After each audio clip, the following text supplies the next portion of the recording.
जरा सोचो, जेल में बंद एक कमजोर सा बुढ़ा दुनिया का सबसे खतरनाक कुंफू मास्टर निकले। सुनते हैं हमारी आज की कहानी की शुरुआत होती है सदियों पहले, जब चाइना में सोंग वंश का राज था। एक दिन उनके राज्य में दी जाति के लोगों ने हमला कर दिया। उन्होंने अपने जोरदार हमले से जल्द ही सोंग फौजियों का हौसला गिरा दिया। इधर सोंग फौज का सेनापति लिन चुआन पूरी हिम्मत से उनका मुकाबला कर रहा था, लेकिन दी जाति के फौजी लाखों में थे। तभी खुशकिस्मती से जून बाओ नाम के एक आदमी ने ऐन वक्त पर आकर सोंग फौज की मदद की।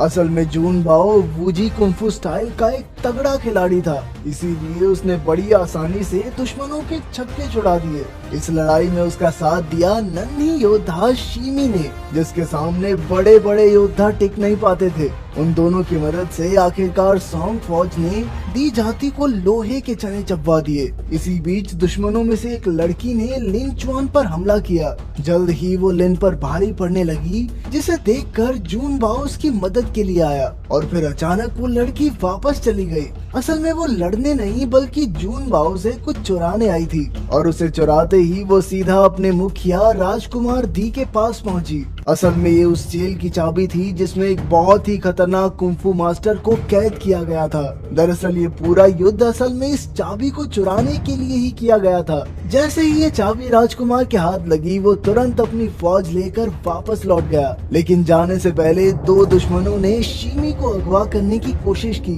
पर तभी जून बाओ ने शीमी की चीखें सुन ली और वो तुरंत घोड़े पर कूदकर उसे बचाने के लिए रहस्यमय जंगल की ओर निकल पड़ा। उधर दुश्मन जैसे ही जंगल में पहुंचे तो अचानक उनके घोड़े डर गए और उन्हें जमीन पर पटक कर दूर भाग गए। तभी उन्हें एहसास हुआ कि आसपास एक विशालकाय जानवर घूम रहा था। वो दोनों चौकन्ने हो गए, पर अचानक एक फौजी जमीन में धंस गया। तभी दूसरे ने मुड़कर देखा कि उसके सामने एक बहुत बड़ा कीड़ा खड़ा था।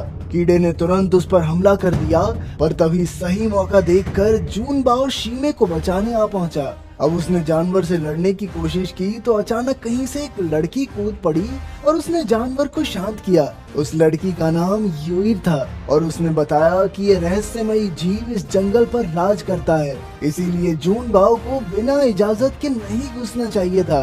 और जून बाओ शीमे को बचाने के लिए यहाँ पर आया था, इसीलिए यूइर ने उन्हें जाने दिया। उधर शहर में लिन चुआन एक मंत्री से और फौजियों और हथियारों की मांग करने लगा, लेकिन मंत्री ने कहा कि उन्हें ऐसा कुछ नहीं मिलने वाला। लिन ने उसे समझाया कि चाहे वो आज जीत गए, लेकिन इतनी कम फौज और हथियारों से शहर की रक्षा करना नामुमकिन है। पर मंत्री के कान पर जूं नहीं देंगी, इसीलिए लिन गुस्से में बाहर आ गया। राज्य की सुरक्षा की चिंता उसे खाई जा रही थी। खैर फिर जून बाओ ने उसे शराब पीने के लिए बुलाया। देख भाई, टेंशन तो रहनी है, लेकिन सेलिब्रेशन भी तो जरूरी है। असल में वो दोनों बचपन के दोस्त थे, पर फिर जून बाओ मार्शल आर्ट सीखने चला गया और लिन फौज में भर्ती हो गया। अब लिन भी चाहता था कि जून बाओ जैसे योद्धा फौज में भर्ती होकर राज्य की रक्षा करें, लेकिन जून बाओ ने इससे साफ इनकार कर दिया, क्योंकि उसे चंद पैसों के लिए किसी राजा के लिए अपनी जान देने में कोई खास इंटरेस्ट नहीं था। इसके बाद हम देखते हैं कि जून बाओ एक बूढ़े आदमी से मिलने गया जो पिछले 12 साल से कैद में था। उस बूढ़े आदमी का नाम था किरमाडा और ये वही कुंफू मास्टर था जिसे राजकुमार छुड़वाना चाहता था। जून बाओ अक्सर जेल में किरमाडा से मिलने आता और शराब के बदले उससे कुंफू सीखता। वैसे तो वूजी मार्शल आर्ट्स वालों को ऐसा करने की सख्त मनाही थी, लेकिन जून बाओ को इस बात से फर्क नहीं पड़ता था। जल्द ही वूजी दल के नए मास्टर को चुनने के लिए मुकाबला होने वाला था और जून बाओ को यकीन था कि अगर उसने दो अलग अलग कुंफू स्टाइल्स को मिला दिया तो मुकाबले में उसके सामने कोई नहीं टिक पाएगा। आखिरकार मुकाबले का दिन भी आ गया और एक योद्धा ने सभी विरोधियों को हरा दिया। अब वो वूजी दल का मास्टर बनने ही वाला था कि अचानक जून बाओ वहां आ पहुंचा। अब जून बाओ ने उस योद्धा से मुकाबला किया और अपने नए कुंफू स्टाइल से उसे चित कर दिया। खैर उसके गुरुओं को ये तकनीक पसंद नहीं आई और उन्होंने जून बाओ को चेतावनी देकर कहा कि आज के बाद इस तकनीक का इस्तेमाल ना करे। पर जून बाओ ने कहा कि इंसान कोई भी तकनीक सीख सकता है, क्योंकि कोई भी तकनीक अच्छी या बुरी नहीं होती। जरूरी ये है कि उस तकनीक को इस्तेमाल करने वाले की नीयत साफ होनी चाहिए। लेकिन उसके गुरुओं के लिए उसूल और नियम सबसे ऊपर थे, इसीलिए उन्होंने मुकाबले का रिजल्ट निकाला ही नहीं और सब वहां से चले गए। बाद में जून बाओ शीमे के साथ खेलने लगा, पर अचानक उसका चेहरा सफेद पड़ गया। उसे एहसास हुआ कि किरमाडा की जेल की चाबी गायब थी। इसके बाद हम यूर को देखते हैं जो बहुत गुस्से में थी। असल में वो किरमाडा की बेटी थी और उसके कैद में होने की वजह से यूर को ही वहाँ की गद्दी संभालनी पड़ी। खैर अभी अभी उसे खबर मिली थी कि उनकी जाति के लोग छिपकर दी जाति का साथ दे रहे हैं। तभी अचानक राजकुमार दी की सेना वहाँ आ गई और उन्होंने यूर की तरफ दोस्ती का हाथ बढ़ाया ताकि वो दोनों मिलकर पूरे राज्य पर कब्जा कर सकें। इसके बदले में राजकुमार उसे किरमाडा की जेल की चाबी देने को तैयार था, लेकिन यूर ने उसका साथ देने से इनकार कर दिया। ऐसा करते ही राजकुमार के एक आदमी ने यूर पर जानलेवा हमला किया। यूर के साथी जानते थे कि जहर से यूर की 3 दिन में मौत हो जाएगी, लेकिन कोई भी उसकी मदद करने के लिए आगे नहीं बढ़ा क्योंकि सभी पहले ही राजकुमार से मिल चुके थे। यूर को एहसास हुआ कि वो अकेली इन सब का मुकाबला नहीं कर सकती, इसीलिए वो वहाँ से भाग निकली। अगली दोपहर जून बाओ रोज की तरह घूमने निकला था तो अचानक उसकी नजर पेड़ के नीचे बेहोश यूर पर पड़ी। जहर फैलने की वजह से उसकी हालत बहुत नाजुक थी। खुशकिस्मती से जून बाओ के पास वूजी दल की कुछ खास गोलियां थी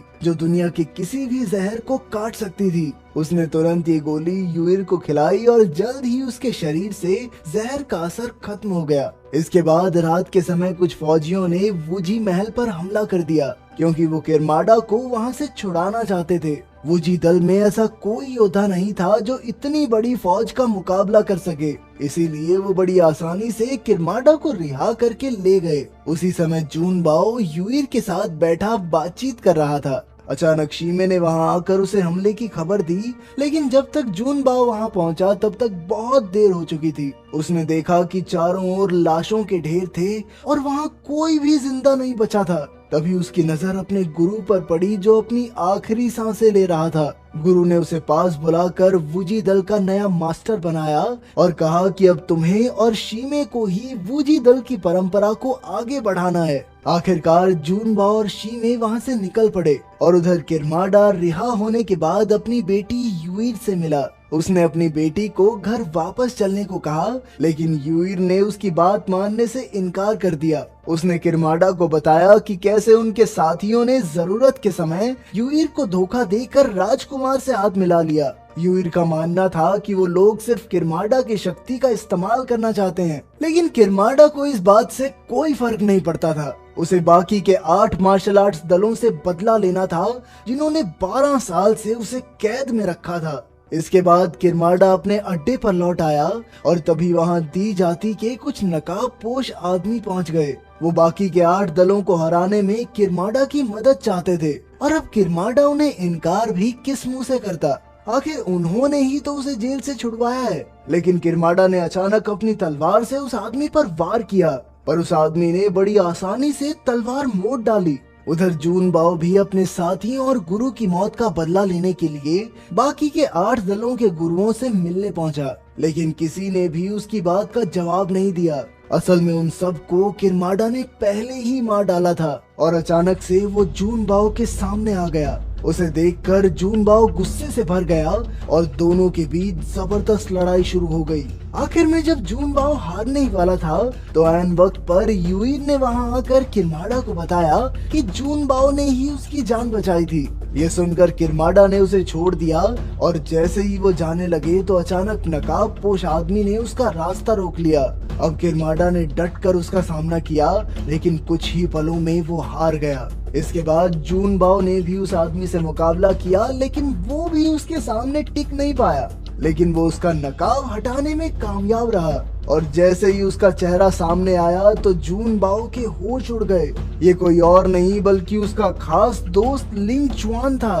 तब ये खुलासा होता है कि लिन ने ही युद्ध में चाबी चुरा कर लड़की को दी थी। उसने ऐसा इसीलिए किया क्योंकि देश के सभी मंत्री करप्ट हो चुके थे और किसी को भी सैनिकों और आम लोगों की जान की परवाह ही नहीं थी। खैर अब उसने जून बाओ को अपने साथ मिलकर पूरे देश पर राज करने का मौका दिया, लेकिन जून बाओ ने साफ साफ इनकार कर दिया क्योंकि लिन ताकत की चाहत में अंधा हो चुका था। शीमे को भी उस पर बहुत गुस्सा आया और उसने लिन पर हमला कर दिया, लेकिन लिन के एक ही वार से वो बुरी तरह जख्मी हो गई। ये देखकर अब जून बाओ लिन पर टूट पड़ा, लेकिन उसकी लाख कोशिशों के बाद भी लिन को खरोंच तक नहीं आई। तब किरमाडा को समझ आया कि इस हैवान से जीतना आसान नहीं है, इसीलिए उसने जंगल के उस विशाल जानवर को आवाज देकर बुलाया और शीमे, जून बाओ और यूइर को उसके साथ सुरक्षित जगह भेज दिया।